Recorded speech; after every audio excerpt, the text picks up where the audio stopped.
kuier vanoggend so 'n bietjie in Genesis, Genesis 1 vers 26 en 28. En die vraag vanmôre is, wie is jy?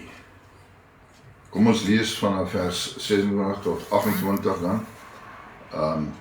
En God het gesê, laat ons mense maak na ons beeld, na ons gelykenis, en laat hulle heers oor die visse van die see en die voëls van die hemel, en die vee en oor die hele aarde, en oor al die diere wat op die aarde kruip.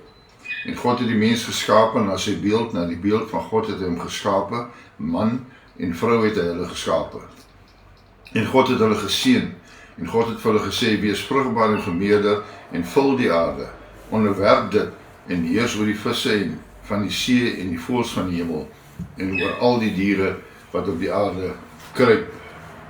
Die vraag vanmôre is, voldoen ons aan daardie beeld, of aan die beeld van God, en hoe sal ek weet? Ek meet dit aan God se woord, om te wees en te leef soos Jesus, om Jesus se voorbeeld na te volg, om heiligmaking na te streef.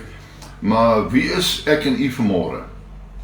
Is jy steeds die persoon wie gevorm is deur jou vleeslike verlede? Is jy die persoon wie se persoonlikheid gevorm word deur jou status en jou materiële besittings en jou voorspoed? Het jy ontwikkel in 'n wese met fobies en geite as gevolg van jou ouers, familie, vriende, mense daar buite se toedoen of versuim? Was dit groepsdruk wat jou gevorm het?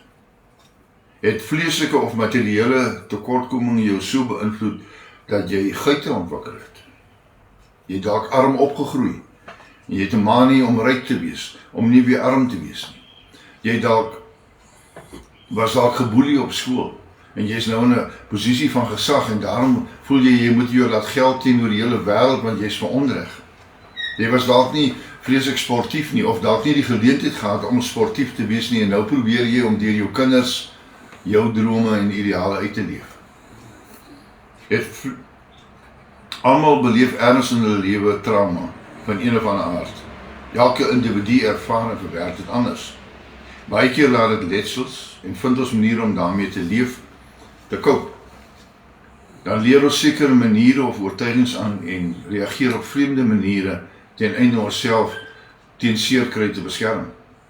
Die probleem is ons rig skanse om ons op ter beskerming. En dikwels bou ons hierdie dinge saam met ons toe binne daardie skanse, en kan ons nie ontslaa raak daarvan. Ons trek ons van die wêreld, ons sê die wêreld, die samelewing daar buite om ons te help om hierdie dinge te oorkom. Baie mense loop met klein klippies in hulle skoene. Ons almal weet hoe as daar 'n klippie in jou skoen is, hoe irriterend is. Dit maak jou seer, jy loop ongemaklik, jou voete is vol kneusplekke en skaafmerke. En normaalweg as ons geloop het waar hierdie klippies of sand in ons skoene beland het, dan stop ons en dan skud ons dit uit. Ek wil vanmôre vra, hierdie klein klippies wat vanmôre, die fobies, die sondes, die skuldgevoelens, die selfvoldaanheid, of die selfblam en die dinge wat jou pla, die dinge wat jou skuur en skaaf, wat jou seer maak. Gewoontes wat jy aangeleer het om te koop. Die dinge wat meer skade veroorsaak as wat nodig is. Soms is ons te besig met die wêrelds of selfs die kerk. Ons is skaam daarvoor vir hierdie dinge, en ons probeer dit wegsteek en maak gevolglik nie 'n plan daarmee nie. Ons karring maar so aan. Die gevaar is dat dit ontneem ons van vrymoedigheid. Ons leer om te go with the flow, selfs ook in die kerk. Ons gaan maar, ons probeer ons sigbaar wees. Ons probeer om nie uit te staan nie, sodat mense tog nie hierdie dinge in ons lewe raak sien nie, of dit raak sien wat ons nie moet wees nie. Is dit waarom baie van ons op geestelike gebied so kragteloos of teruggetrokke is? Omdat ons nie voel dat ons nie goed genoeg is nie, of nie die vrymoedigheid het nie, dalk nie 'n skoon kanaal nie. Hebreërs 12 vers 1 sê dan, daarom, terwyl ons dan so groot wolk van getuienis rondom ons het, laat ons ook elke las aflê, en die sonde wat ons so maklik omring, en met volharding die wedloop voor ons aflê. 'n Voorbeeld is as ons kyk na 'n kraan, 'n tuinslang en 'n spreier, of 'n sproeier as ons dit so wil noem, Die kraan is nie die bron van die water nie. Die kraan is net die punt waar die water losgelaat raak of gestop raak. Die tuinslang is ook nie die water nie. Die tuinslang is net die middel waarmee die water tot by 'n sekere punt gebring word. En baie keer hoor ons onsself en mense sê, gaan gou die tuin met die tuinslang nat maak. Jy kan nie die tuinslang kan nie die tuin nat maak, hy is net die middel. Dan het ons die sproeier aan die ander kant wat die water wat tot daardie punt gebring is, wyer sprei en op 'n groter area neersit. Maar is nog steeds nie die spreier wat die tuin nat maak. Dit is nog steeds die water wat deur hierdie kanale vloei wat die tuin nat maak. Wie is ek en jy vanmôre? Is ons die kraan, is ons die tuinslang, is ons die sproeier? Is ons die water wat deurvloei wat ander mense se lewens benat sodat daar kan vrug wees, sodat hulle kan voortgaan en floreer? As jy sê jy's 'n kind van die Here, hoe lyk jy vanmôre? Is jy werklik, voldoen jy aan dit wat God se woord vir ons sê rondom kind van die Here wees? Ons lees in Efesiërs 4 vers 20 tot 24. Maar julle het Christus nie so leer ken nie. As julle ten minste van hom gehoor het en in hom onderrig is, soos die waarheid is in Jesus, dat julle wat die vorige lewenswandel betref, die ou mens moet aflê wat deur die begeerlikhede van die verleiding te gronde gaan, en dat julle vernuwe moet word in die gees van julle gemoed, en julle moet die nuwe mens moet beklee wat na God geskape is, en in ware geregtigheid en heiligheid. Is ons vanmôre omvorm? Is ons vernuwe? Op 'n ander plek in die woord lees ons ook dat ons moet vernuwe. Romeine lees ons dat ons moet vernuwe word in ons denke. Want jy sien, dis waar alles begin. Dit wat ek dink, dit wat ek beplan in my gedagtes word my dade later. Dit word my geskiedenis, my legacy. As ek vanoggend vir u vra, is jou ou natuur werklik gekruisig? Jy sê ek gaan gereeld kerk toe, het jy al jou hart vir die Here gegee, het jy tot bekering gekom? Is jou gedagtes bekeer, is jou emosies bekeer, is jou mond bekeer? Of het jy maar net deur emotions gegaan? Gemaak soos wat mens moet maak om as 'n Christen geklassifiseer en geïdentifiseer te word. 2 Korintiërs 15 sê, daarom as iemand in Christus is hy 'n nuwe skepsel, die ou ding het verbygegaan. Kyk, dit het alles nuut geword, so daarom moet ons nie toelaat dat ons vasgevang raak met ons verlede, met dit wat was nie. Dit wat mense ons, die etiket wat mense op ons plaas, die boksie waarna ons plaas nie. Nee, ons moet weet wat God ons geskep het om te wees. Want ek is 'n nuwe skepsel as ek in Christus is. As ek leef vir Christus, as ek gehoorsaam leef aan hom, as ek streef daarna om sy gebooie uit te leef en werklik heiligmaking uit te leef, dan is ek 'n nuwe skepsel. Ek is nie meer wat mense sê ek is nie. Ek is nie meer wat ek was en wat ek gedoen het nie. Nee, ek moet klaarmaak daarmee. Maar baie mense laat toe dat die dinge wat agter hulle is, hulle vashou. Hulle herinner hulle self aan wat hulle was en wie hulle was. En daarom het ons allerlei gevoelens en emosies rondom dit. Lyk jy soos 'n Christen omdat jy die regte geleide en bewegings maak en selfs op die regte plekke gesien word? 1 Johannes 2 vers 15 tot 17 sê, moenie die wêreld lief hê of die dinge van die wêreld nie. Wat doen jy met die soewereine wil wat God vir jou gegee het? Waarmee jy geskep is? Dis 'n groot verantwoordelikheid.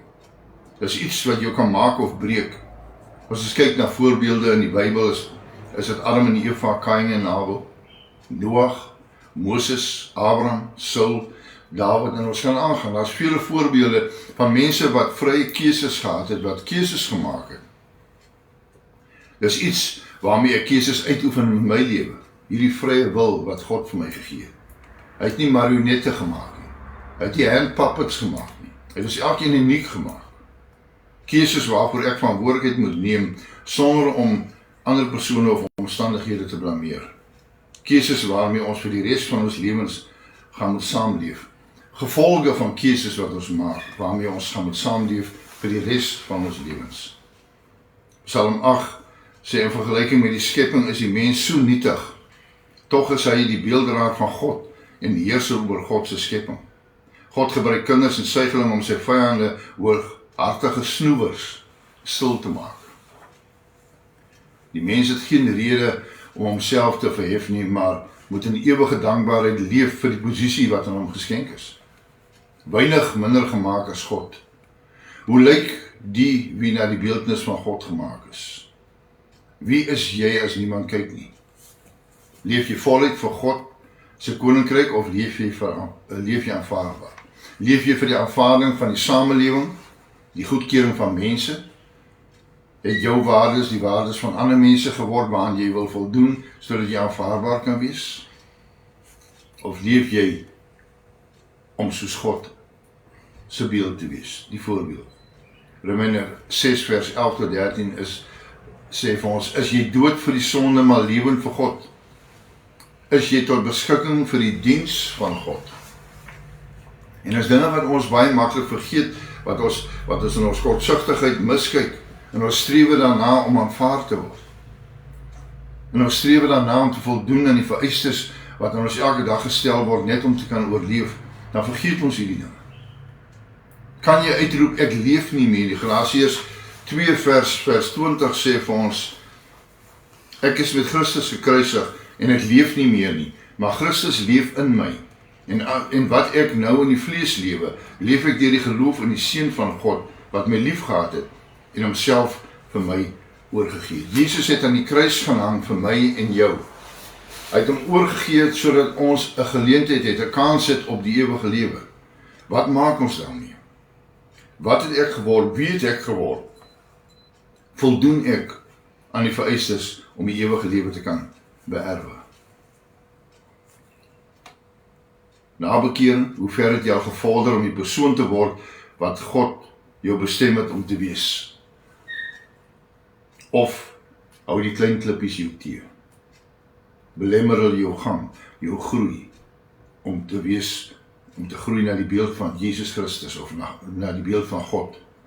God het planne vir jou, selfs toe jy nog in wording was. Die Bybel sê, toe jy nog 'n ongevormde klomp in jou moeder skoot was, het ek jou al geken. Wie is jy? Vandag is jou kans om die klippies uit te skud, en te begin ontwikkel in die persoon wie God jou bestem het om te wees. Vlekkeloos en onberispelik voor God. Spreuke 3 vers 5 tot 8 sê, vertrou op die Here met jou hele hart en steun nie op jou eie insig nie. Ken hom in al jou weë, dan sal hy jou paai gelyk maak. Wees nie wys in jou eie oë nie. Vrees die Here en wyk af van die kwaad. Dit sal genesing wees vir jou liggaam en 'n verkoeking vir jou gebeente. Ek wil vanmôre vir u vra, kom ons stop vir 'n oomblik dit waarmee ons besig is, dit wat ons besig is om na te jaag. Kom ons stop vir 'n oomblik en ons skud daardie klippies wat ons so belemmer, wat ons so seer maak. Kom ons skud dit vandag uit. En dan begin stap ons die pad om die mens te word wat God ons geskep het om te wees, om meer en meer soos sy beeld te word, na sy geaardheid. Mag jy 'n geseënde week en 'n geseënde dag hê, mag al die moeders bederf word in hierdie dag, en mag u lief bly vir die Here.